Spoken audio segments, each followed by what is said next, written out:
para iniciar, aquí es el título de este seminario, es 3 casos de éxito y fracaso en invernaderos. Pues tú, ¿de qué lado quieres estar, no? Como productor. Y abrimos esto con la imagen. Esto es lo que ustedes vieron en internet. ¿Qué notan de interesante? Coméntenos. En la fotografía donde está el colega con guantes azules, pues ahí como que diagnosticando los tomates, ¿no? No sé si le pusieron atención a esa fotografía. ¿Qué notan de interesante? Pero van a poder ver que en estos tiempos de COVID, algo de lo más importante pues es la inocuidad, la limpieza, y si se dan cuenta, él tiene guantes.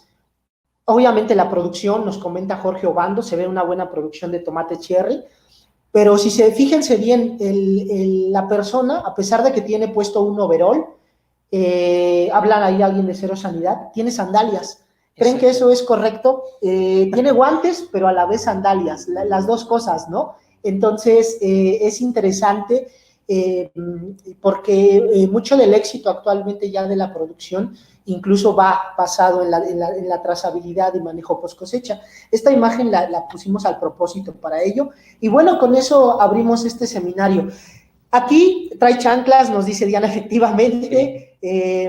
Miren, ¿qué es lo interesante? Un proyecto productivo en invernadero, todos conocemos casos, independientemente del nivel de tecnificación de los invernaderos, o si son superficies de hectáreas o invernaderos pequeños, todos conocemos proyectos fracasados y proyectos exitosos, ¿es correcto? De los países donde ustedes están, coméntenos, ¿existen apoyos de gobierno para poner invernaderos? En México desde hace más de 20 años, el gobierno cada año con distintos programas, los gobiernos estatales y el gobierno federal apoyan, te dan, no sé, la mitad del costo del invernadero, financiamientos a bajas tasas. En Panamá la ley 25, la ley de competitividad que te devuelve la mitad del costo del invernadero. Esto hace que la superficie de invernadero en nuestros países aumente, pero no significa que tener un invernadero sea per se exitoso. Entonces, tú como fábrica, ustedes en 40 años de historia, así, danos un dato, ¿cuántas hectáreas de invernadero han construido, a que se te venga a la mente, y cuántas de casa sombra? Mira, tenemos cuantificado como empresa tal vez cerca de 1,600 hectáreas construidas y tal vez 1,200 hectáreas de casa sombra, ¿no? Más las nuevas formas de invernaderos, o las formas más básicas de invernaderos que hablan de macrotúneles o microtúneles, que hemos incursionado en esa parte también. Y bueno, tenemos tal vez ahí apenas un par de hectáreas o un par de cientos de hectáreas empezando, ¿no? Con eso, pero... Y lo interesante de esto, Alex, ¿cuántas de esas, es difícil, ¿no? A tantísima construcción, ¿cuántas de esas son exitosas y cuántas quedan en el olvido, ¿no? Pues mira, si hablaríamos de una parte porcentual, para números rápidos, estamos hablando que regularmente es un 80-20, ¿no? 80% de eficiencia y 20% de fracaso. Y muchas veces el éxito de un proyecto lo podemos atribuir o no, pues a los invernaderos por sí mismo, muchas veces a la mala producción, pero muchas veces puede ser atribuible pues, a un conjunto de cuestiones climáticas, etcétera. Vamos a hablar de esto brevemente y después vamos entrando más en detalle. Miren, ¿de qué depende el éxito de un proyecto productivo en invernadero? Antes de entrar a los casos de éxito en seco, porque al final son estudios de caso, que yo sé que muchos de ustedes se van a sentir identificados, vamos a hablar qué factores hemos identificado nosotros como empresa de asesoría y Alex como empresa de construcción. Y hablamos que hay que entender que los invernaderos fueron diseñados para cultivos muy rentables. ¿Qué es un cultivo muy rentable? Pues un cultivo que tenga alta demanda todo el tiempo. Coméntenos, ¿a qué le llamamos alta demanda todo el tiempo, no? Pues obviamente un cultivo que se consuma de enero a diciembre sin importar una fecha en específico. Alta productividad o ciclos cortos. En el caso de pues, pimientos, tomates, hortalizas, que tengas varios cortes a lo largo de su ciclo. o si son hortalizas de un solo corte como las lechugas, pues que su ciclo sea tan rápido que una vez que cosechaste y vendiste vuelves a replantar. Alto valor comercial, obviamente pues que cueste una lanita. Para que se den una idea, una lechuga hidropónica puede andar en $1 a la venta, o al pago al productor 60 centavos de dólar, 75 centavos, dependiendo tu mercado y el empaque. Pues que también tenga altos rendimientos. En el caso del tomate y de otros cultivos, a veces el precio anda muy bajo, 30 centavos de dólar, 20 centavos, pero si produces cientos de toneladas por hectárea, pues te defiendes, ¿no? Obviamente. Claramente. Diversas formas de consumo que no solo se consuman en fresco, que pueda ser en alimentos procesados, agroindustria, salsas, etcétera. Larga vida de anaquel, eso es lo ideal, es decir, que una vez que cosechas, pues te dure algunas semanas. Eso es lo que te permite exportar incluso o trasladarte de zonas rurales a ciudades. Fácil colocación del producto de manera local, es decir, que no solo lo coman ciertas élites o clases sociales. También, bueno, pues alta densidad de plantación que te permita meter muchas plantas en pocos metros cuadrados, y que tenga una adaptabilidad a distintas condiciones ambientales, que podamos cultivar en el desierto, en zonas montañosas, a nivel del mar, en zonas frías, en zonas templadas, etcétera. Y poniéndole nombre, pusimos esta lista, la hicimos con Alex, de todas estas hectáreas que ustedes han vendido, y al final pues ustedes son referentes de muchas empresas de invernaderos. ¿Cuáles son los cultivos para lo que más compra la gente invernaderos? Bueno, en el listado que ven ustedes en su pantalla del lado derecho, van a ver realmente los principales cultivos o que tienen mayores superficies plantadas en México. Vamos a empezar por los tomates. Para eso hay distintos modelos y tipos de invernaderos que se van a adaptar a las cuestiones climatológicas, que lo vamos a ver un poquito más adelante. Tenemos el segundo lugar, yo creo que pimientos y chiles. ¿Cómo le llaman en sus países? Perdón, que te interrumpa, disculpa. A estos cultivos, por ejemplo, le llaman locote en Paraguay, pimentón. ¿Cómo le llaman en sus países? Coméntenos. Adelante, Alex. Hay pimientos en México principalmente, chiles de todos tipos. Después, yo creo que la tercera forma en donde ha venido evolucionando son esta parte de lechugas de especialidad. Ha tenido gran impulso con esto que también ya se dio en algún momento un curso.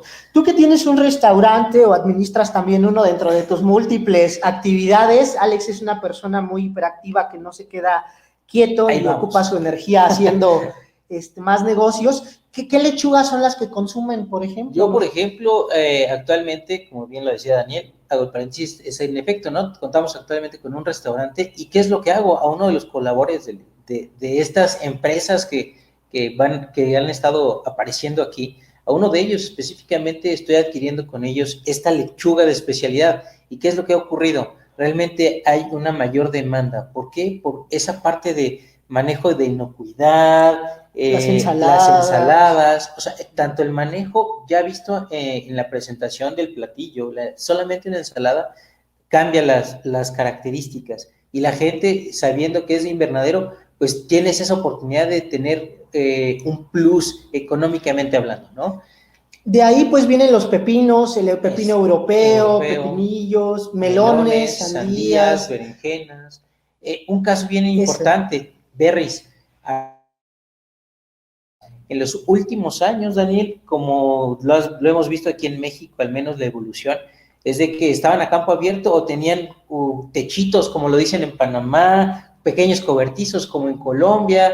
¿Y qué ha venido ocurriendo? Que han estado transformándose a ya invernaderos, ¿no? A ver las formas más básicas de un invernadero, y han estado migrando, y hay un crecimiento interesante, ¿no?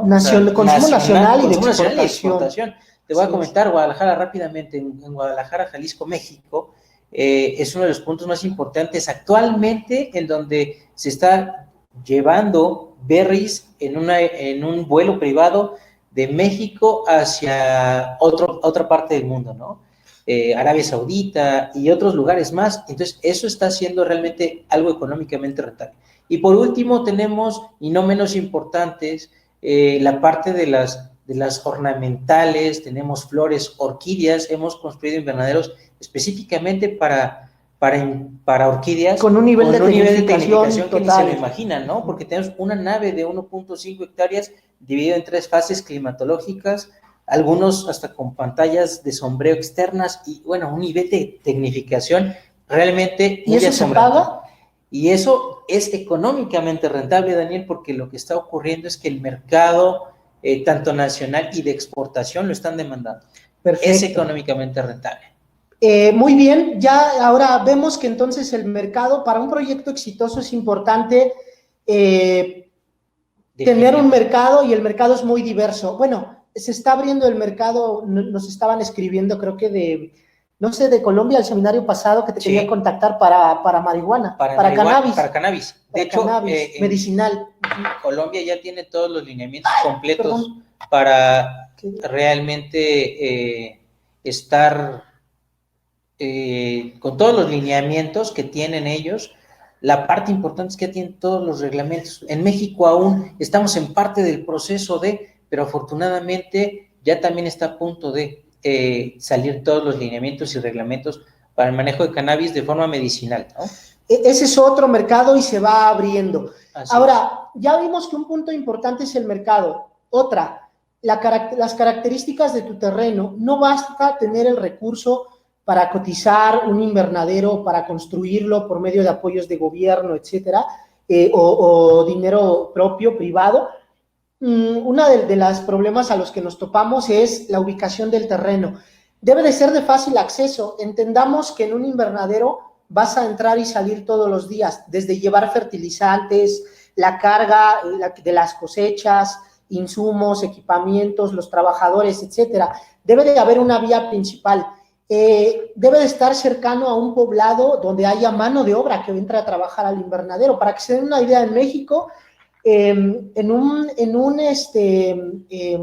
invernadero de tomate, un trabajador bien entrenado puede rendir 2,000 metros de invernadero, en promedio anda en 1,000, y de pimiento es un poquito más. Entonces, si tienes una hectárea, necesitas mínimo 5 trabajadores, ¿no? Sin contar, pues, la visita del agrónomo, del productor. Debe de estar cercano al mercado, eso es lo ideal, y si no, no me dejarán mentir mis colegas de Panamá. La principal región productora está a 8 horas, la provincia de Chiriquí, de la ciudad, y eso, pues, obviamente son costos, es flete, es pérdida de vida de anaquel. El terreno, lo ideal es que sea plano. Para que se den ustedes una idea, un terreno que no es plano y tú construyes un invernadero ahí, tienes muchos problemas con el riego, tienes muchos problemas también con el crecimiento heterogéneo de la planta, y obviamente nivelar un terreno se ve por metros cúbicos. Eso puede salir carísimo, a veces hasta más caro que el invernadero. Por eso es importante un terreno plano. Agua de buena calidad y electricidad. La electricidad no es indispensable. Ya, Alex, ya se adapta la tecnología de las fotoceldas para invernaderos. Sí, de hecho ya hay proyectos, Daniel, hemos hecho proyectos, nos han dado la oportunidad. Voy a tomar por ahí un comentario. Los apoyos gubernamentales sí han estado cambiando, no hay actualmente. En sexenios pasados, cuando lo había, es más, había proyectos para generación de energía por parte de sistemas fotovoltaicos, eólicos, al menos en México, y sistemas de captación de agua, que es lo que estamos viendo ahorita, ¿no? Y lo que hablábamos. Entonces, por eso lo retomo un poquito, lo enlazo, y la parte bien importante es que todo se puede adaptar. O sea, hay formas ya actualmente de que todos los sistemas de un invernadero puedan ser manejados por sistemas fotovoltaicos. Así que no importa si estás en el cerro y no hay energía eléctrica. Se pueden hacer, ¿no? Pero con el agua es el detalle. Recuerdo que el año pasado o hace 2 años llegó un cliente que quería construir un pequeño agroparque en Tlaxcala.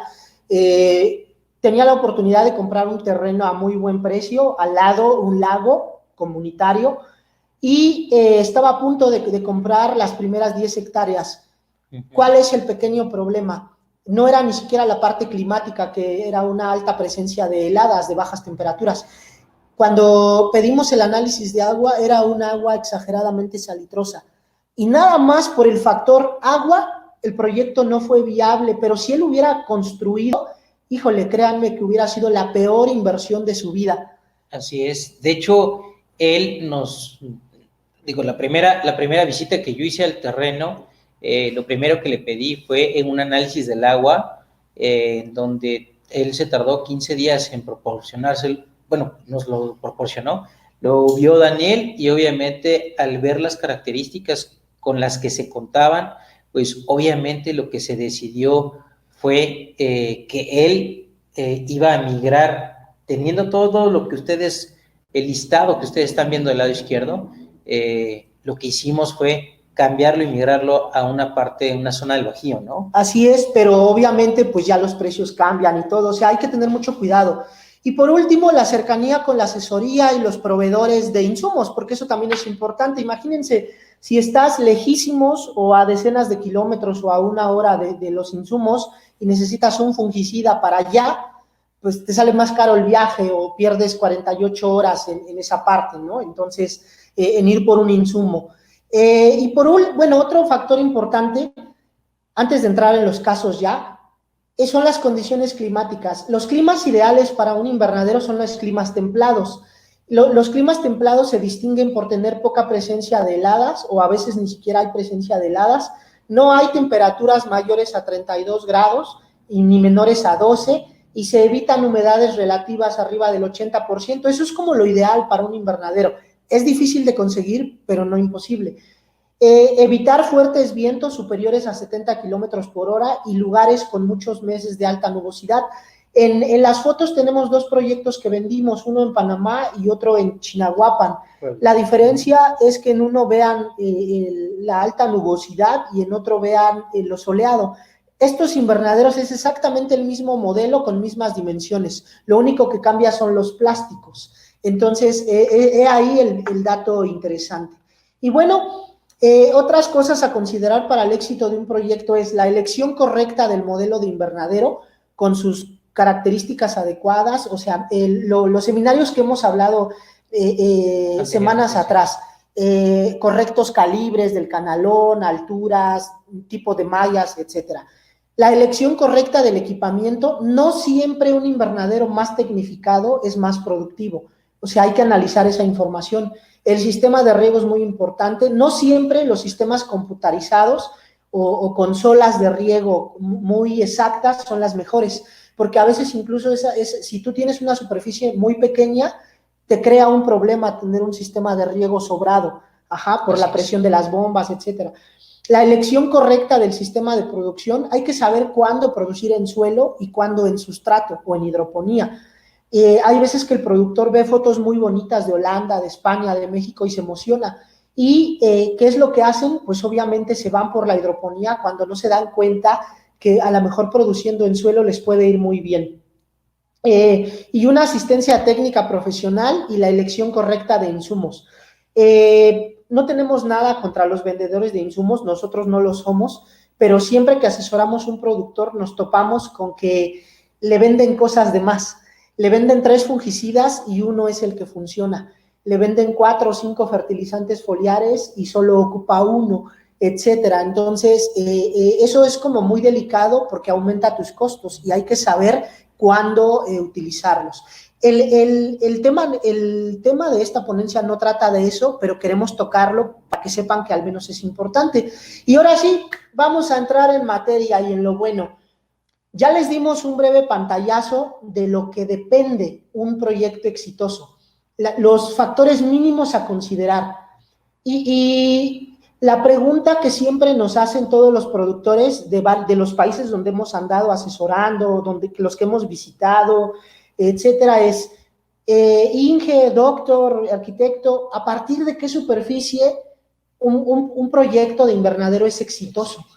¿A partir de qué superficie? Y aquí la respuesta, hay una gran diferencia entre rentable y exitoso. Un proyecto de 100 metros cuadrados puede ser exitoso, porque sacaste buena productividad, etcétera, pero no necesariamente es rentable, es decir, que puedas vivir de ahí, que se pague la infraestructura, los costos de producción y que te deje dinero para vivir dignamente. En los seminarios pasados con el doctor Efraín Contreras, él nos decía que para que una familia mexicana produciendo pimiento o tomate, jitomate, como le llamamos en el centro del país, viva dignamente, papá, mamá, hijos, la esposa y la mano de obra sea familiar, mínimo de 2 a 3 mil metros cuadrados de invernadero, ya puede vivir una familia dignamente. Pero a lo mejor en Panamá es menos por los precios que alcanzan las hortalizas, con 2,000 metros, con 1,500. Puede ser que en Paraguay o en otros países, dependiendo los costos de producción y el costo al que les pagan las hortalizas, la superficie mínima rentable, dependiendo del cultivo, sean 3,000 metros, media hectárea. No lo sabemos. Eso depende de cada uno de ustedes.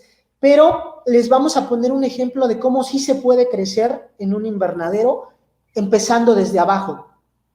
Este productor lo agarramos hace 3 años, se llama Luis del Cid, en Cerro Punta, Chiriquí, Panamá. Cerro Punta es una región productora entre 1,100 y 1,500 metros sobre el nivel del mar. Hay vientos de hasta 80 kilómetros por hora, muy nuboso todo el tiempo, una precipitación superior a 1,800 milímetros, tierras muy fértiles, y la oscilación térmica, nunca hay heladas, pero siempre hay temperaturas bajas, pueden llegar a veces a 5 grados y no más de 30, rara la vez que hay más de 30 grados. Él trabaja en un supermercado actualmente y nos comentaba que quería hacer una prueba, pero no le interesaba invertir mucho dinero. Entonces hizo este pequeño túnel muy bajito, como de 2,5 metros de alto al cenit, hechizo como se ve ahí, y decidimos hacer una prueba en hidroponía, fibra de coco, tomate tipo bola.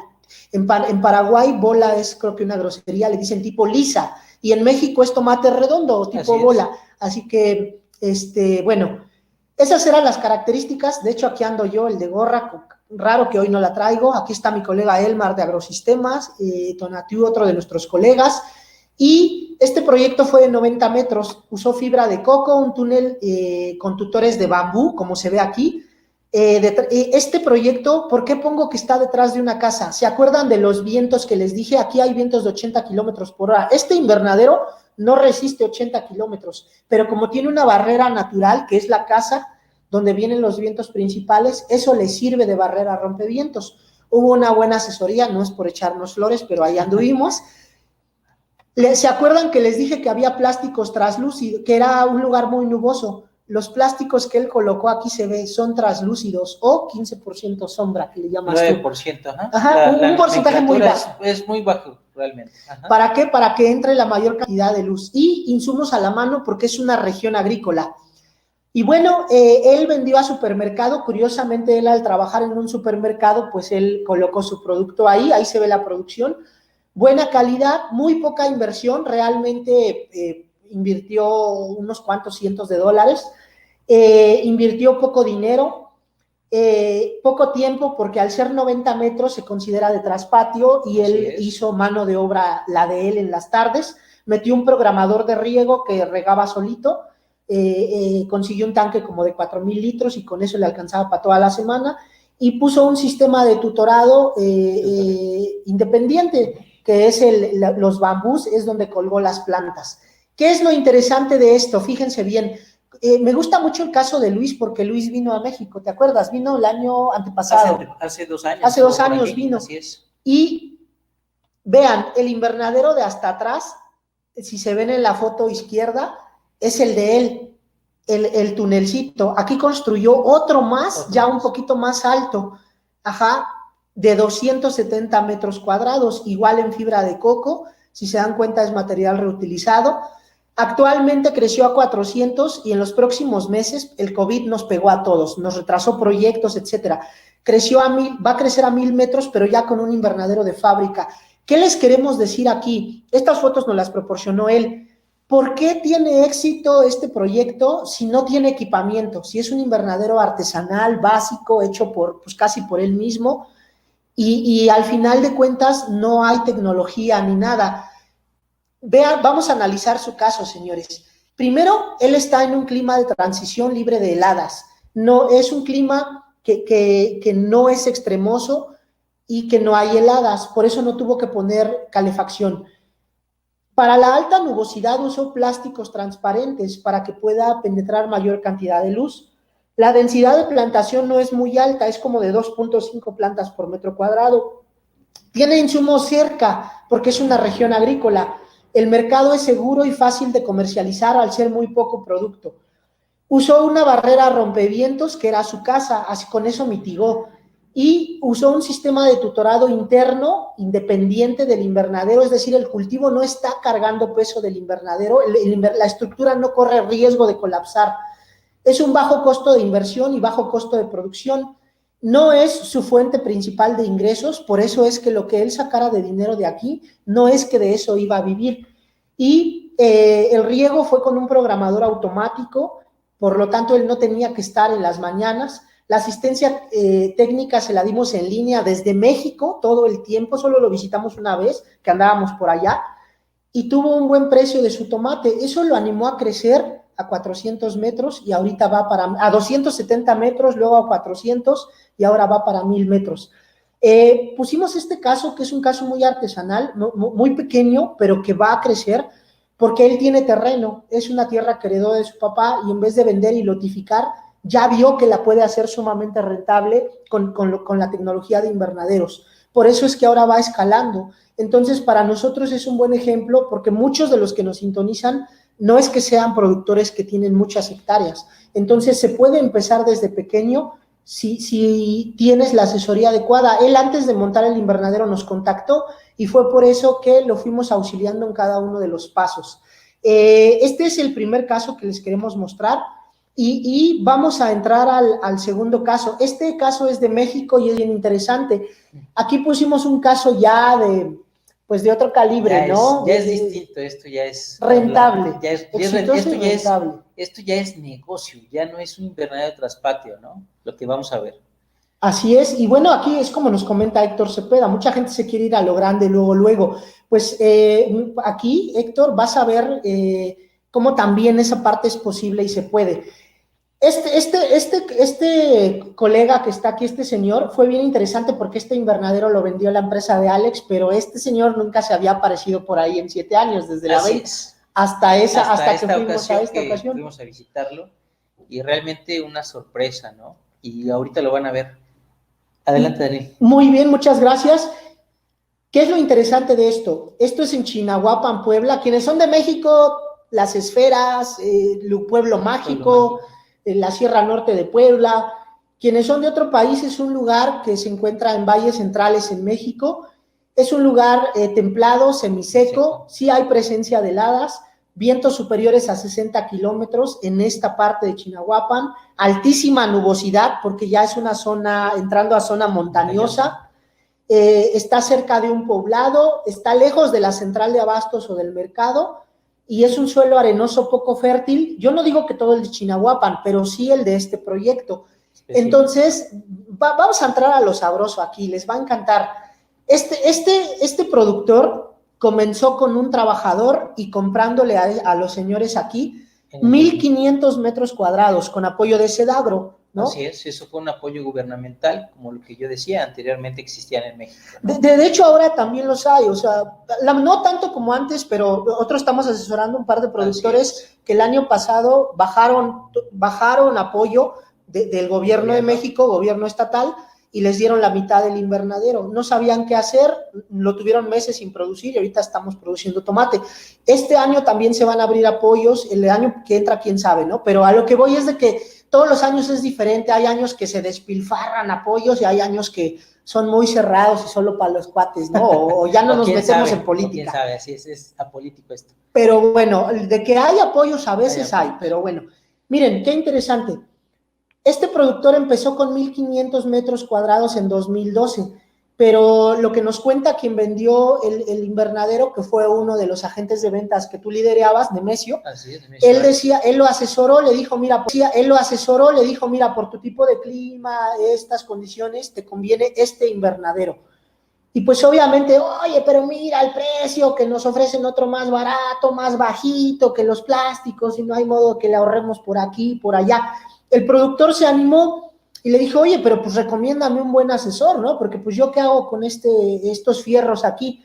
Le recomendaron a un buen asesor, no tenemos la fortuna de conocerlo, pero el tipo, pues ahí se ve la producción, esas fotos son reales de ese productor. Y bueno, empezaron con 1,500 y un trabajador. Hoy tiene 8 años después, tiene 17,000 metros cuadrados, tiene más de 10 veces más. Usa injertos, variedad Pai Pai, usa 2 y 3 tallos por planta, los injertos los traen de hecho los traen de Jalisco. Fertirriego, o sea, él usa fórmulas hidropónicas balanceadas, las usa para suelo porque su suelo es muy poco fértil, se comporta como un sustrato.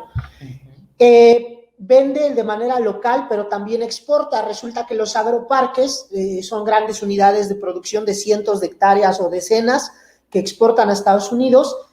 A veces no cumplen su cuota y buscan productores locales, colonos, o de otros estados que cumplan la calidad y la cantidad y les compran y lo venden bajo su marca. Eso es una práctica muy común en México. Pero no nada más en México, también ha estado pasando parte de Centroamérica y parte de esta situación, ¿no? O sea, eso es muy habitual. Bueno, vende de manera local también y ha probado dos invernaderos diferentes al menos. No tiene equipamiento, es decir, no tiene muros húmedos, pantallas de sombreo ni nada, solo unos calefactores y ya. Usa abejorros para polinizar y tiene un buen asesor. ¿Por qué les menciono esto? Y ahorita van a ver por qué esto les va a gustar mucho. Primero, este productor compró algunos invernaderos para ahorrarse unos centavos más bajitos, 3.5 metros al canalón de desagüe y como 6.50, ¿no? 6.30 al cenit, a la parte más alta. Pues aquí está su producción, no es mala, pero él nos decía que alcanza a veces, dependiendo de las condiciones ambientales, entre 15 y 17 racimos antes de que baje planta. Pero, vean qué es lo interesante, la producción limitada, la producción sí se limita a menos racimos cuando tienes un invernadero más bajito. En este caso, aquí en la foto el productor es el que está en medio, el señor de sombrerito.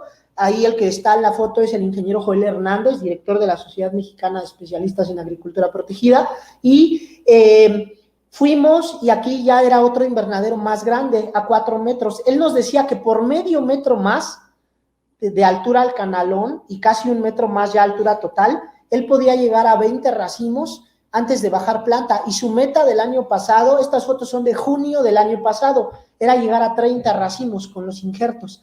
Vean la producción de estas fotos versus esta. No está mal, pero a lo que voy es de que sí se puede mejorar. Entonces él decidió gastar más dinero por tener... Invertir más dinero, sí, es correcto. Invertir más dinero para sacar más producción. ¿Cuáles son los factores clave del éxito de este productor? Queremos poner unos videos para que ustedes lo escuchen y aquí les voy a pedir paciencia a todos.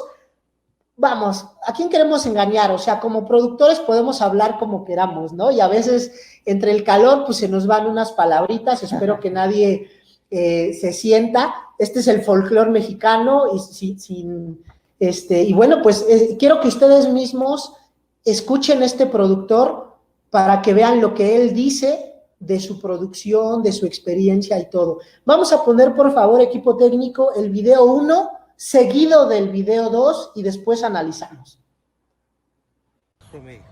Repartido como sí, que serían unos 14 kilos por planta.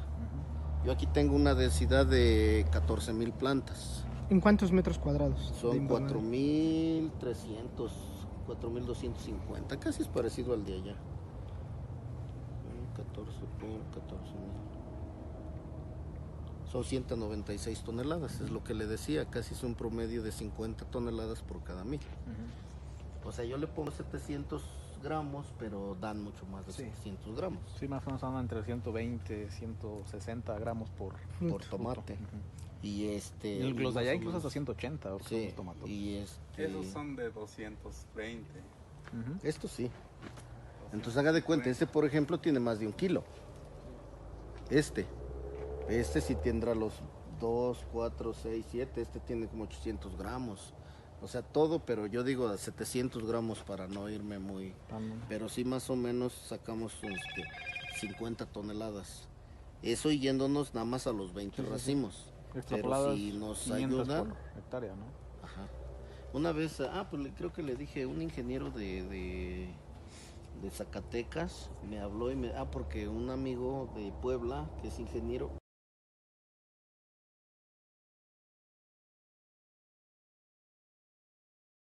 aquí sacamos 200 toneladas por hectárea. No, más no.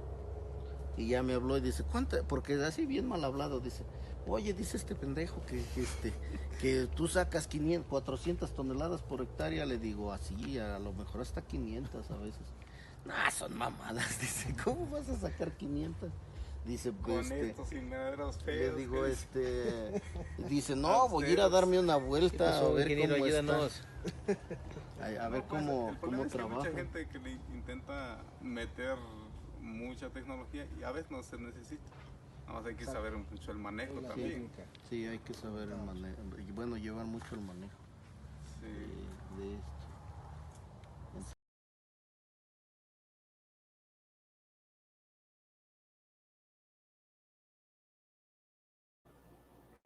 ¿Qué les pareció el video? Nos ponemos en el chat.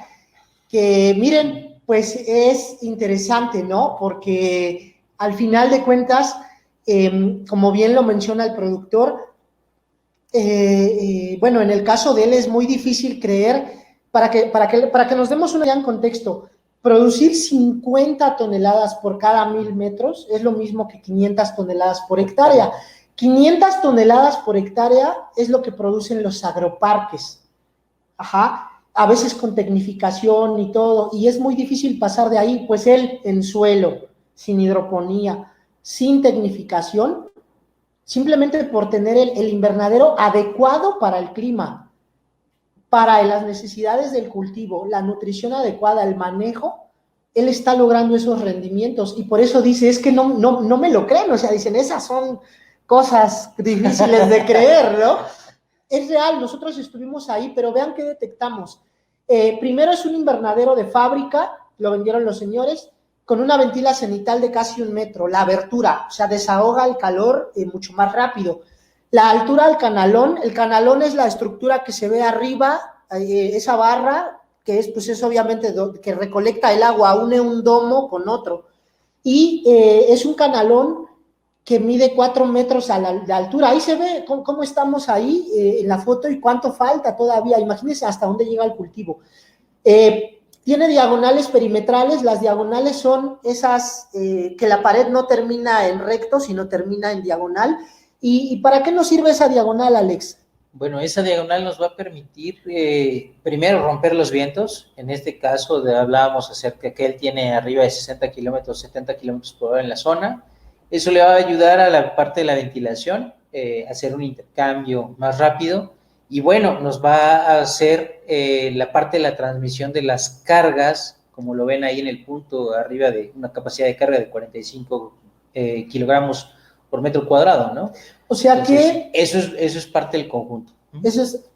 Aquí lo interesante que comenta Alex de los vientos, un invernadero entre más alto en una zona ventosa, ¿qué riesgos puede correr? Pues un invernadero muy alto. Obviamente, si no seleccionamos las medidas adecuadas de los calibres y los todo grosores, lo que hemos hablado, todo, exacto, todo lo que hemos ya estado platicando en los seminarios anteriores, vamos a poder correr riesgos, ¿no? Y ahorita vamos a ver casos más adelante de qué es lo que ocurre, ¿no? Este invernadero se le puso diagonales para que el aire no golpee de manera directa, sino al pegar en diagonal, el aire pega y sube, pierde fuerza el aire.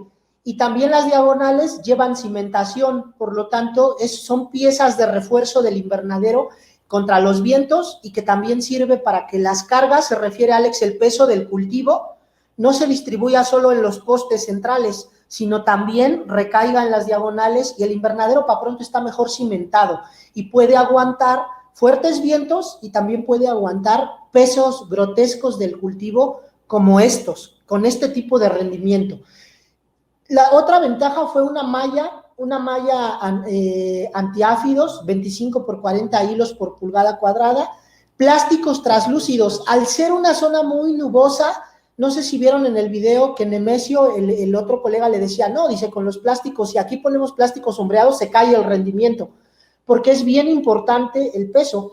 Y aquí la capacidad de carga, 45 kilogramos por metro cuadrado. Por cada metro cuadrado del invernadero, sumando el peso de la planta, de los frutos, etcétera, está cargando cada metro cuadrado mínimo 45 kilos. Este invernadero era certificado, la garantía es para 25, pero aquí el productor lo cargó pues por esa cantidad de racimos, de peso, de alta densidad, 45 kilogramos, y le preguntábamos que si el invernadero no se había descuadrado, no había ya partes dañadas, y él decía que no. Le decíamos, es el primer año que produce. Me da risa porque fue la cara de Alex, o sea, ellos son los que vendieron el invernadero, y decía, no, dice, este es como el 4º año que le metemos esta carga, y mira, ni ha sufrido. Entonces le decía yo en broma, le digo, o sea, ustedes se pasan, se protegen demasiado, garantizan 25 kilos, pero el invernadero está aguantando lo doble, 45. Y 45. Entonces, fue bueno porque esa fue información que nos dio el productor, y nosotros sacamos el cálculo de los kilos de acuerdo a la densidad, posible peso de planta, de número de racimos, peso por fruto, etcétera. Otro dato importante es que este tiene un terreno bien nivelado, la pendiente no es mayor al 2%, y bueno, recibió apoyos de gobierno cada año, por eso crece más del 100% cada año, insumos cerca, mano de obra cerca, y hay vías de acceso transitable. Está, pues obviamente, está a orilla de carretera. Vamos a seguir analizando unos detalles más para entrar ya a responder las preguntas. Así es. Sectores de riego no mayores a 1000 metros. Vieron que en esa nave él decía, bueno, esta nave tengo tantas plantas, no sé qué, tengo 12,000 plantas, tengo 4,000 metros, dice 4,000 y tantos. Él tiene 4 sectores de riego. ¿Para qué? Para que cada riego sea homogéneo. Entre más chico es un sector de riego, suele ser más homogéneo. Usa injertos resistentes a enfermedades. Creo que cada injerto ya puesto con todo y la semilla y la plántula puesto en su finca le salía como arriba de $3, 70 pesos. Era caro, pero él decía que valía la pena por los rendimientos. Utiliza abejorros para polinizar.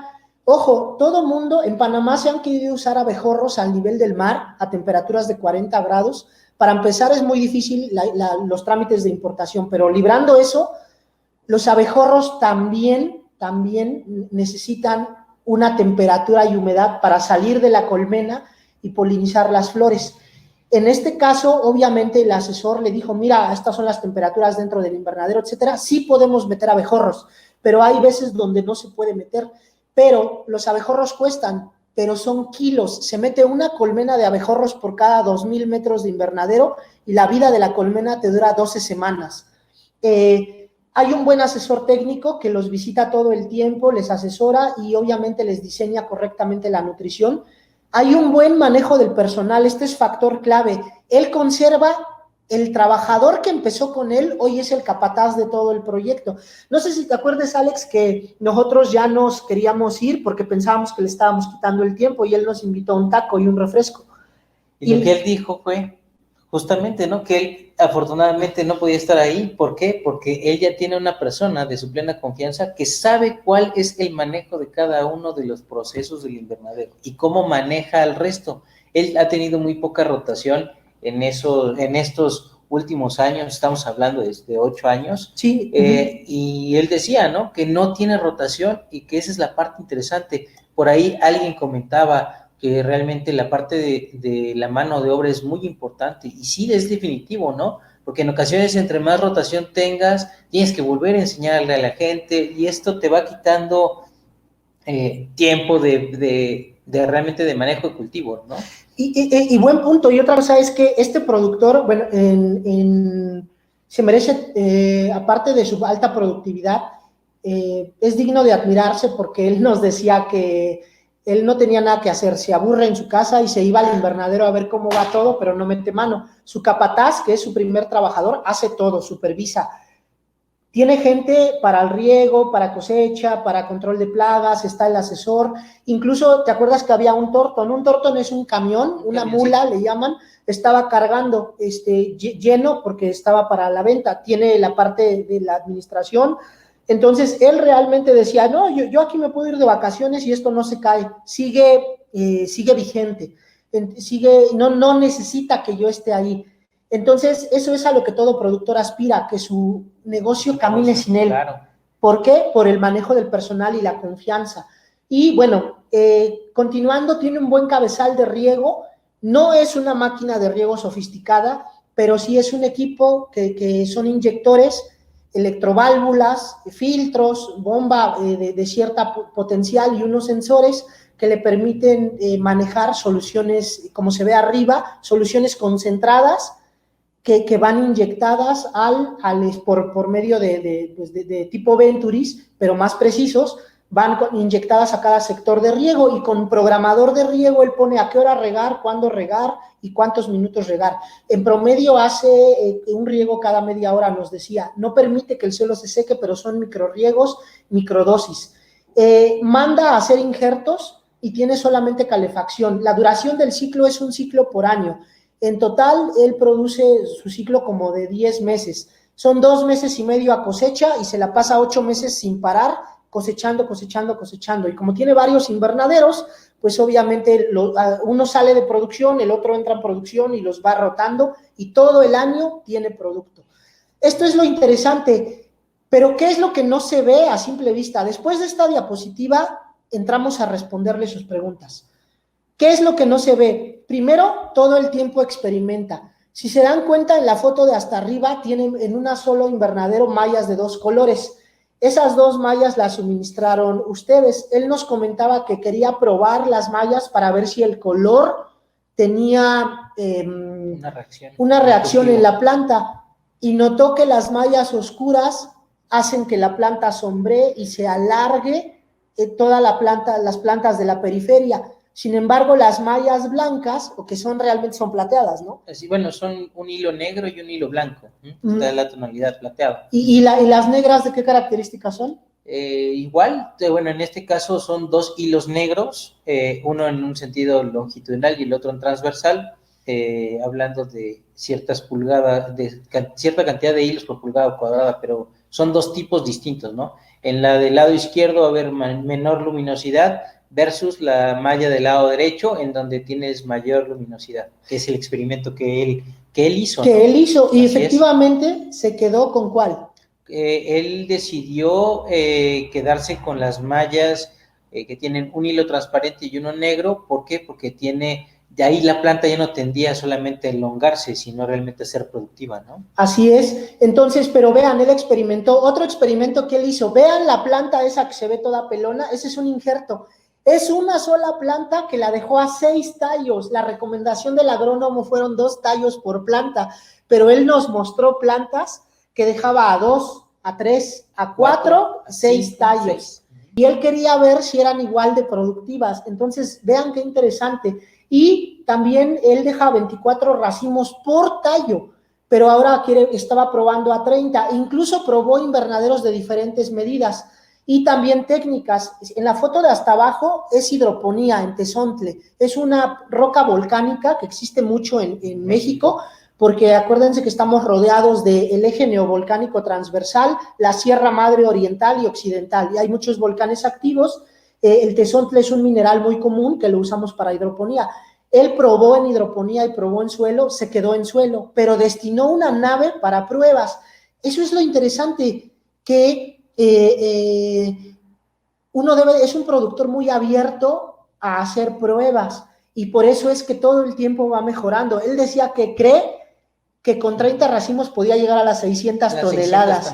Bueno, eso hace que le dé diarrea hasta los agroparques, porque ellos con alta tecnificación, costos de producción. Hablando, ojo, alguien por ahí preguntaba, ¿no? Que cuántos metros o cuántos kilogramos por metro cuadrado. En realidad, si ustedes hacen la conversión, él habla de 500 a 600 toneladas por hectárea. Entonces, si lo dividimos, ustedes lo pueden hacer fácilmente. Ahí tienen acceso al teléfono. Ahí 50 kilogramos por metro cuadrado. Nada más, ¿no? Alguien decía en la diapositiva, en las preguntas, decía que si eran 24, no, es el doble. 50 por metro. Por metro cuadrado. Y por tallo, él decía más o menos 14 kilos por.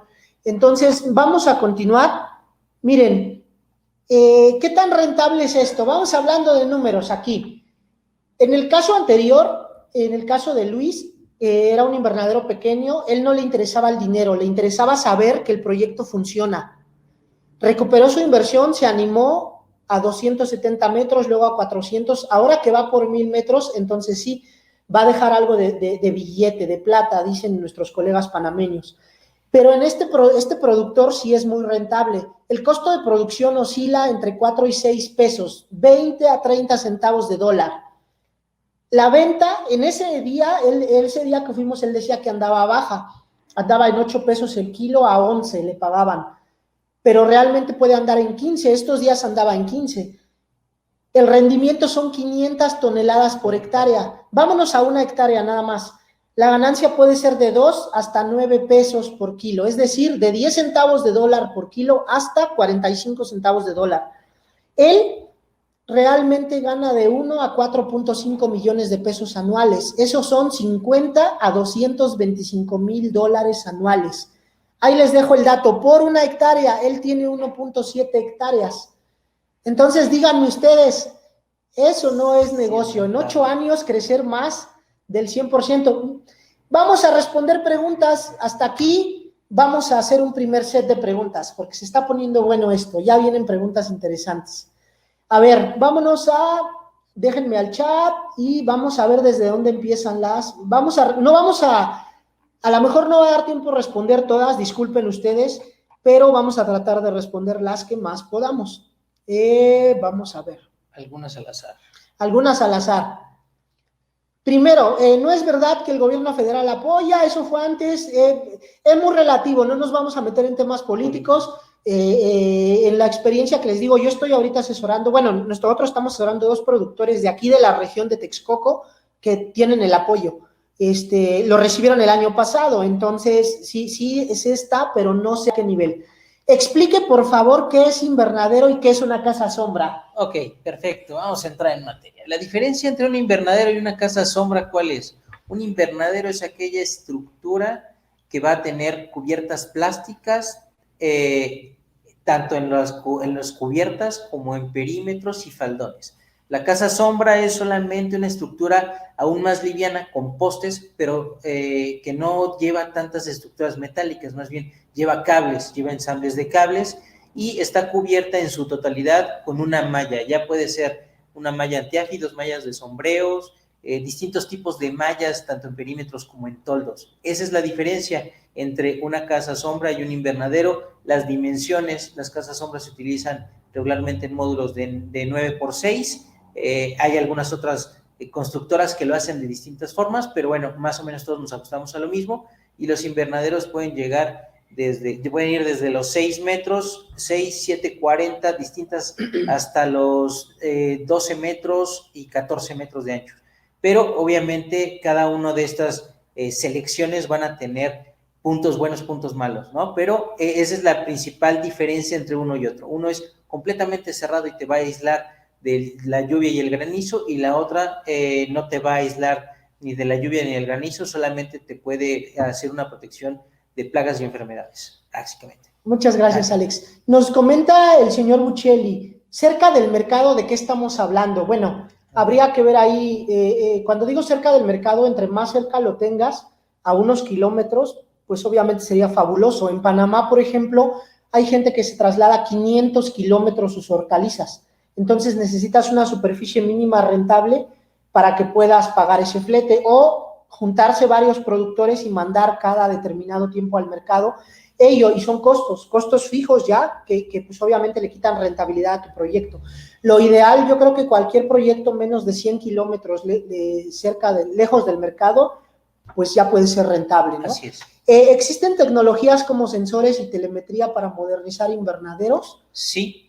Tienes distintos kits que puedes adquirir en distintas, no sé de dónde seas, pero puedes adquirirlos desde Amazon y distintas formas para que te los hagan llegar. pHímetros, conductivímetros, sensores fotovoltaicos para estaciones meteorológicas, locales. etcétera. Hay muchas cosas que puedes implementarlo. La parte importante es tener una buena asesoría para hacerlo. Muy bien, dice Carlos que si también manejamos la hidroponía, así es, también en eso nos especializamos. La asistencia técnica, ¿qué precio es? Fabián, con gusto déjanos ahí tu número, te contactamos, porque todo depende del tamaño del proyecto. No es lo mismo asesorar 100 metros, 1000, que una hectárea o 10. O 10, muy bien, vamos a Vamos a ver aquí otras preguntas que se había interesantes. Permítanme tantito. Ok, Víctor, 14 kilogramos por planta, ¿en cuánto tiempo? Más o menos en un ciclo desde trasplante hasta la última cosecha, un ciclo de 10 a 11 meses. Maya 25 por 40 HPC, ¿qué es eso? ¿Me puedes explicar? Hilos por pulgada cuadrada. Estamos hablando de la cantidad de hilos por pulgadas cuadradas que requieren. Muy bien, la recomendación para el riego de 1000 metros por sector, ¿qué pasa si se manejan 2000 metros por sector de riego? Entre más grande sea un sector de riego, se va perdiendo efectividad en el mismo. Aunque vendan goteros autocompensados, se va perdiendo presión. Entre más largo es, obviamente una cinta de riego, un surco, una hilera, y también entre más número de hileras, pues obviamente la bomba, la presión de la bomba que tiene que distribuir esa agua y que a todos los goteros le llegue la misma presión, es más difícil. Por eso este productor decidió hacer sectores de 1000 metros. Ajá, gastas un poco más de tubería, pero el gasto es una sola vez, pero en el caso del riego se nota inmediatamente en las plantas. Yo creo que uno de los puntos, si me permites intervenir, adelante, Daniel, adelante. lo puedes hacer hasta naves, o sea, puedes hacer secciones de riego hasta de media hectárea, pero la parte importante es qué y cómo lo vas a llevar a cabo, ¿no? O sea, la parte de lo que habla Daniel es la parte de la eficiencia de los sistemas, y eso quien te lo vende te tiene que garantizar que en una línea o en un sector vas a tener la cantidad de mililitros que requiere la planta o llegar al gotero específico y que vas a tener esa eficiencia que se está buscando. Entonces, realmente puede ser módulos o sectores de riego desde 1000 metros, 2000, 2500 y hasta 5000 metros cuadrados sin ningún problema, pero siempre y cuando utilices el método correcto, ¿vale? Y la calidad, porque hay riego, hay de marcas a marcas. Así es. Y de calidades, ¿no? O sea, ahí es como en todo. Entonces, un riego más preciso, pues te va a costar una platita más. Así es. Alejandro nos comenta desde Bolivia que si orgánicamente se puede producir en invernadero, el rendimiento es menor. Normalmente es menor por la escasez en general de insumos. Muy bien, y bueno, en cuanto a la temperatura dentro del invernadero, ¿no afecta el color de la malla? Sí, en una malla más sombreada suele ser más fresco, pero también la falta de luz lo que va a pasar es que pues hace que la planta buscando luz se elongue, se vaya más vegetativa y menos reproductiva. Y Edgardo Álvarez, ¿dónde puedo conseguir cursos de agronomía? Quédate al final de este curso porque te vamos a hacer una propuesta interesante.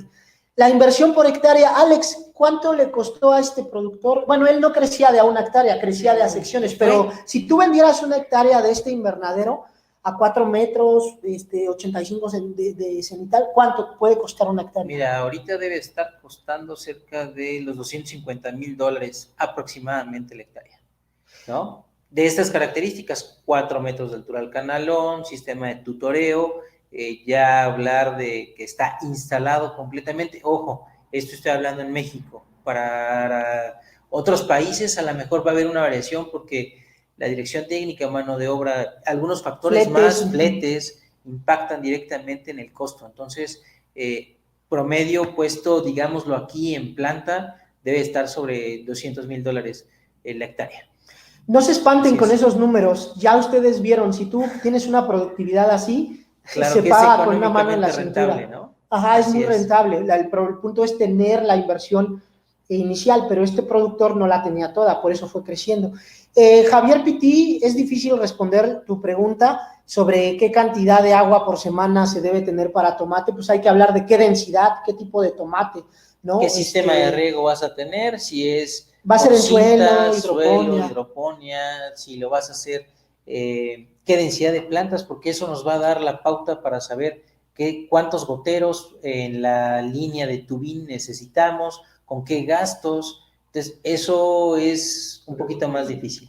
Un dato que se puede dar es cuánto demanda una planta. Una planta puede estar demandando, para que te des una idea, en su máxima etapa, 1.8, 2 litros por día de agua. Y de tomate, de fresa, como medio litro, cuando mucho quizás. Y puedes usar agua de lluvia, por supuesto. Muy bien, si no hay abejorros, hay otras formas de polinizar interesantes. Se golpean los tutores a la hora en la que la flor abre y suelta el polen. y golpeando los tutores, los cables de tutorado. Esa es una forma de agitar las flores y que puedas polinizar. Con un sistema de una mochila que lo que hace es aventar aire, también es otro sistema, tiene un poco más de costo que simplemente golpear la parte de tutoreo, ¿no? Así Pero bueno, es. se puede hacer. Y bueno, en un lugar, ya vamos a continuar con esta pregunta y avanzamos en la exposición. En un lugar con la temperatura de 35 grados, con sol todo el año, ¿se puede aprovechar el sol sin que se marchite la planta? Sí, tienes que tener plásticos translúcidos, una pequeña mallita de sombreo, manejar mejor tus riegos, pero efectivamente no es impedimento. Y bueno, vamos a dejar las siguientes preguntas para el otro set y vamos a continuar. Vemos que se siguen ahí acumulando. Adelante. Ahora ya vimos dos casos de éxito bien interesantes, pero no siempre hay éxito en los proyectos de invernaderos. ¿Por qué fracasan? Suelen fracasar invernaderos. Vamos a comentar esto aquí con Alex. Adelante, Alex. Ahora sí, vamos a la parte fea. Ya vimos la parte en donde un proyecto de invernaderos, por su alta rentabilidad, nos va a enamorar, ¿cierto? Ahora lo que vamos a ver son ejemplos que realmente llevan al fracaso de no hacer una buena elección del tipo de invernadero en donde vamos a correr altos riesgos al hacer ciertas inversiones. Esto es un caso específico de Jalisco, México, para aquella gente que nos sintoniza de otros países. Esto sería valles, ¿cómo lo manejas, Daniel? Valles centrales, pero esto ya es en el occidente. Esto ya es exactamente en el occidente de México. Entonces, vamos a tener que no hay vientos, las ráfagas de viento en esta zona específicamente. Estamos hablando de 60 a 70 kilómetros por hora, en donde tuvieron un módulo. Estos son, lo que están viendo del lado izquierdo, son imágenes de un invernadero que tiene un desarrollo, una separación de túneles de 7 metros, no como el que estábamos viendo anteriormente, el caso de éxito, que son realmente de 7.4 metros, en este caso es de 7 metros, con separaciones a 3.6 metros. ¿Y qué es lo que está pasando? En este caso, este invernadero no tenía cultivo, estaban en proceso lo único con lo que contaba era con los plásticos y las mallas específicamente, y este es un dato más difícil, ¿no? Porque los números bonitos, pues realmente los vamos a ir viendo y son resultados realmente atractivos. Entonces, lo que vamos a ver en estas fotos, pues obviamente no está tal vez tan agradable, ¿no? Pero bueno, vamos a ver que las estructuras, la toma de decisión de las estructuras, como lo veíamos con Daniel en la parte introductoria de este conversatorio, veíamos cuáles son las características que debemos de tomar en cuenta, las ubicaciones, los climas, los vientos. ¿Y qué pasó aquí? Solamente fue un pequeño viento que realmente el registro ni siquiera quedó, era cerca de 50 kilómetros por hora, y en este caso ellos tenían una superficie de 2 hectáreas. Ellos primero nos llevan al predio, hacemos la evaluación. Ahorita vamos a ver algunos videos que también pudimos recopilar. Ellos nos permitieron mostrar esto. Es difícil hablar de casos que no tienen éxito, ¿no? Es más complicado, porque los casos de éxito a lo mejor todos quisiéramos saberlos, Daniel, pero los casos en donde hay fracasos, pues no. Ellos estaban en un periodo de cambio de ciclo productivo. Ellos estaban produciendo tomates con una densidad de plantas promedio de 2.2 plantas por metro cuadrado, es decir, estamos hablando de 22,000 plantas aproximadamente por hectárea, para que tengan números, así como lo vieron con Daniel. ¿Y cuánto tendría que haber sido la parte de utilidad que ellos esperaban, ¿no? Y bueno, en estas fotos vemos anclas o columnas redondas, secciones redondas, donde pues realmente, pues creo que las imágenes hablan mucho más que cualquier otra cosa, ¿no? Estas son otras fotos más en donde pues, vemos distintos ángulos de los daños que se generó por estos pequeños vientos. Insisto, no había cultivos. Si ustedes ven en algunas partes de las fotografías, van a ver que adentro pues iban a empezar a hacer los trabajos culturales para hacer cambio de cultivo, en donde no habían todavía terminado de hacer limpieza, ¿no? Y bueno, esto al final, ¿en qué repercute? Esta tabla que hago en esta que estoy presentando, ellos nos mostraron una superficie de 10,000 metros cuadrados. Ellos hicieron una inversión inicial aproximadamente de 3,5 millones de pesos, que son alrededor de $175,000. Las reparaciones por cada nave, ellos tendrían que haberles costado un promedio de 3 millones de pesos, hablando de... Pues casi nueva. Exactamente, era solamente la reparación, porque había muy poca estructura que pudiera ser recuperable, y aparte tendríamos que hacer ciertas adaptaciones. Ok, y entonces, en la misma tabla van a ver que una hectárea con las características un poco mejores, mejor adaptado y con mayor resistencia, con capacidades de carga sobre 25 o 30 kilogramos por metro cuadrado, nuevo el equipo de una hectárea. En ese entonces, cuando fue esto, estamos hablando a lo mejor de octubre del año pasado, ya hace un año, a ellos les costaba cerca de 4,5 millones de pesos o $225,000. Entonces, en resumen, ellos tenían 2 hectáreas que lo que tenían que hacer era repararlas.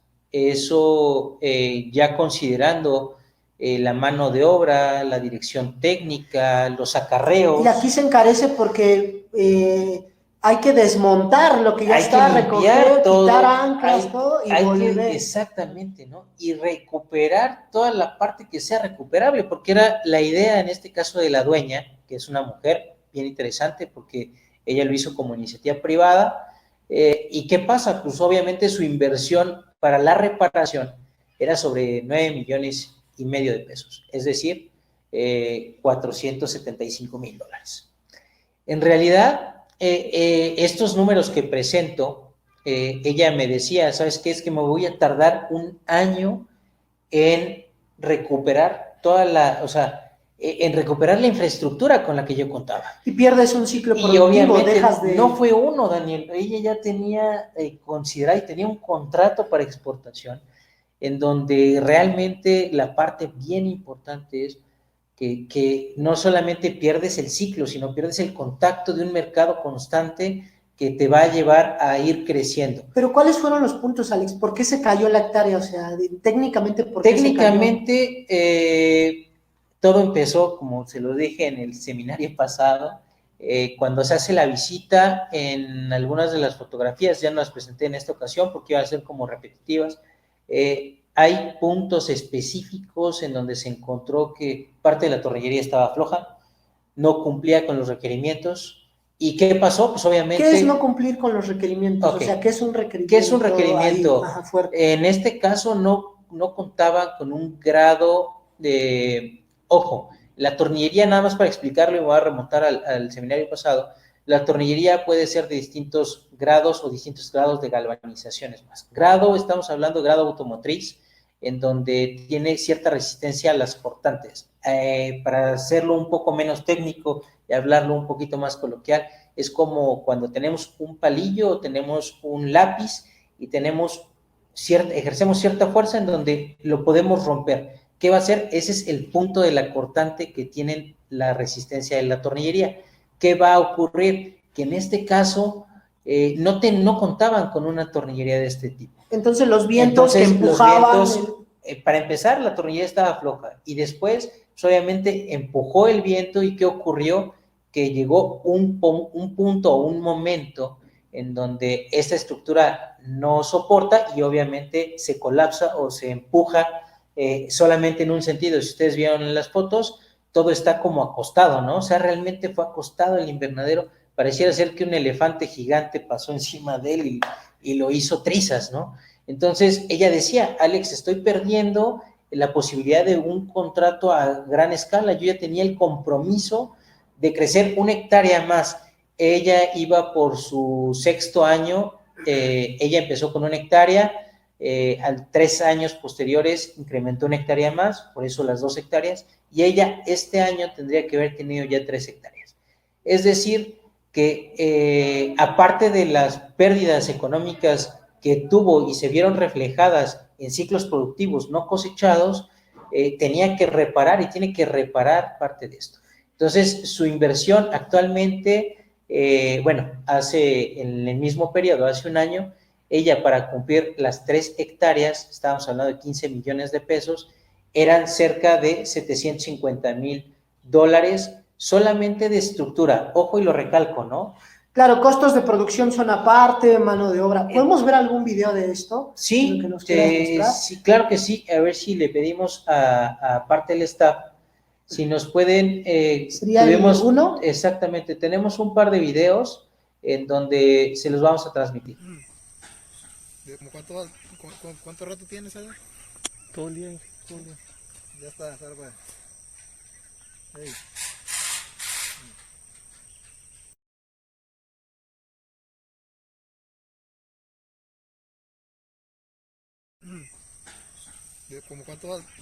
¿Cuánto rato tienes allá?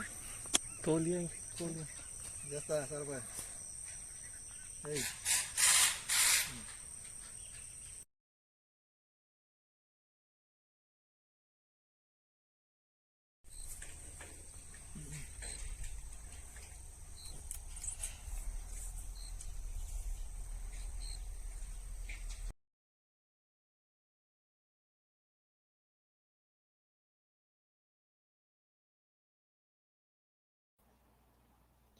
Pues, ¿qué les parece el video? Híjole, yo no quisiera ser la señora, ¿no? La dueña del proyecto, o sea, perder 2 hectáreas y perder casi $500,000 es obviamente devastador, ¿no? Pues estos son los puntos, Daniel, que cuando hacemos el comparativo de qué son proyectos exitosos y qué no, pues esto es simplemente, se va a escuchar irrisorio, pero por la culpa de un tornillo ocurrió esto. Entonces, sí es muy devastador ver imágenes de este tipo.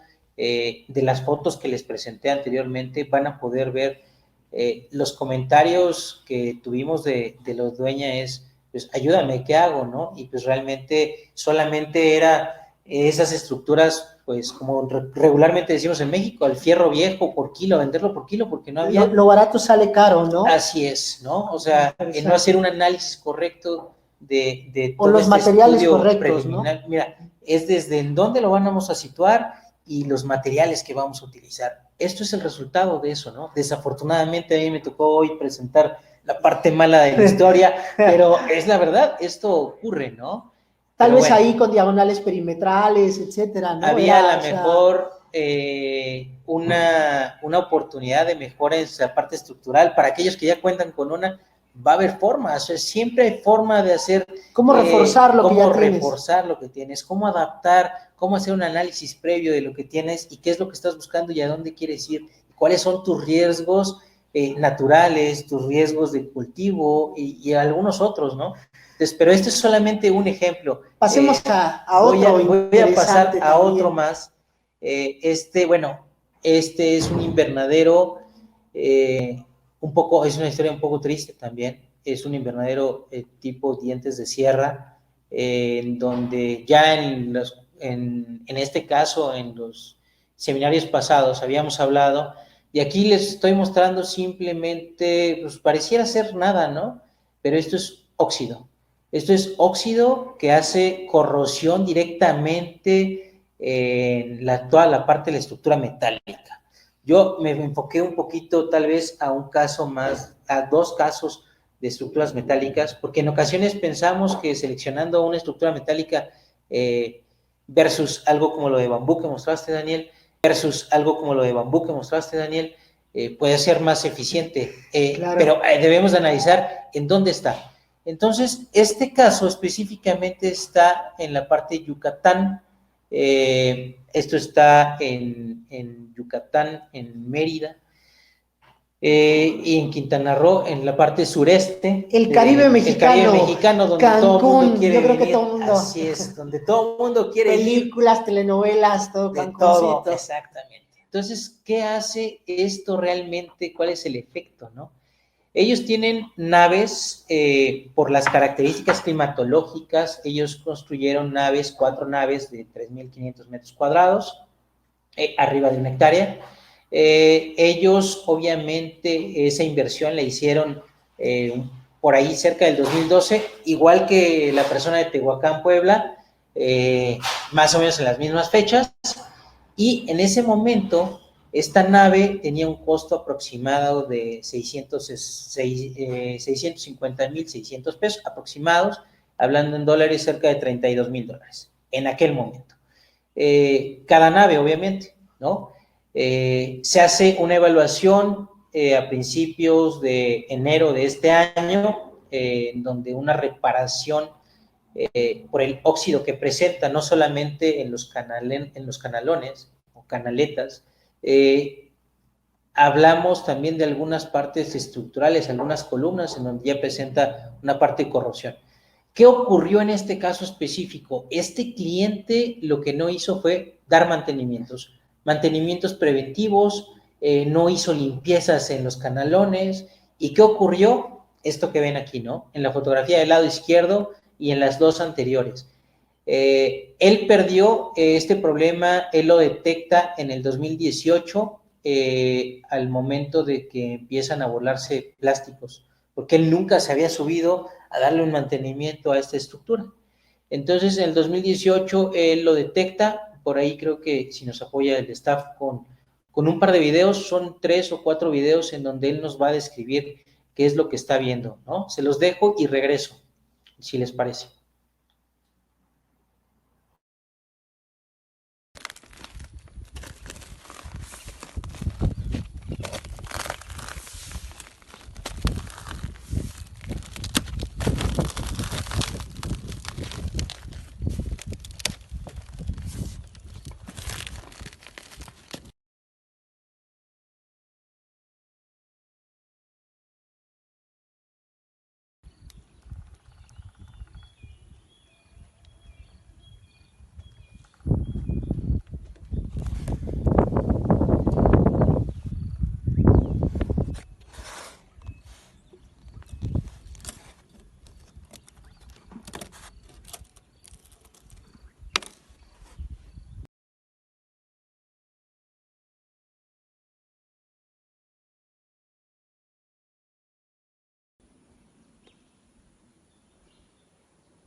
Aquí esta canaleta ya está oxidada. Se quitó el plástico de aquí para que se pueda ver cómo está.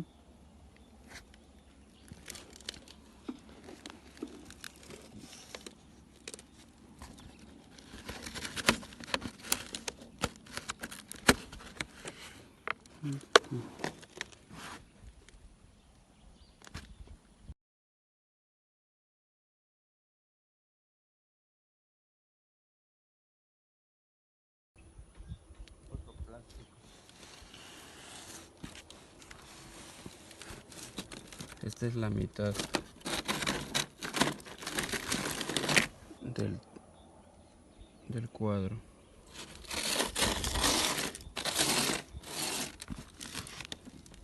Aquí ya está deformado.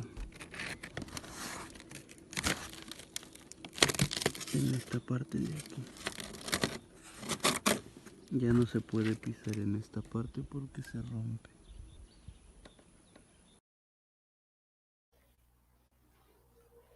Ok, ustedes vieron ahí los detalles que él hace, comentarios, ¿no? Aquí está la parte ya de la unión, la parte media. Entonces, esto generó que los plásticos que ustedes vieron, tanto del lado derecho como del lado izquierdo del canalón, se desprendieran. Y entonces no había forma de darle un mantenimiento. Él realmente en 2 años, él perdió 4 ciclos productivos sin generar ingresos, porque aparte él tenía ciertos problemas, ¿no? Entonces, él tuvo una pérdida real de cerca de 22 millones de pesos, cerca de $1 millón. Creo que es demasiado dinero, y esto fue, pues, obviamente, por ahorrar, por un mal ahorro entendido, ¿no? En la parte de la parte de la estructura. Esto realmente, pues, él pues, quedó devastado. A la fecha estamos viendo la forma, él ha estado buscando fuentes de financiamiento para poder echar a andar su invernadero. Esto lo construyó alguien más, y bueno, pues son situaciones que se van presentando en el camino y son anécdotas que les compartimos con la finalidad de que pues realmente podamos nosotros ayudarles a ustedes. Y bueno, pues para eso, Daniel. Antes de pasar al último set, al último punto del curso, de la charla, ¿qué les pareció? ¿Qué les parece la información que les dimos, los estudios de caso? Es poco el tiempo, pero así interesante, ¿no? Coméntenos qué les está pareciendo la charla. Y bueno, vemos que hay algunos de ustedes ahí interesados en asesoría, en algún curso, que hay muchas dudas, hay muchas preguntas sobre la calidad, sobre por qué se están dando estas oxidaciones, sobre los materiales, que si hay que usar cuadrado, hay que usar redondo, etcétera. Es interesante y les agradecemos.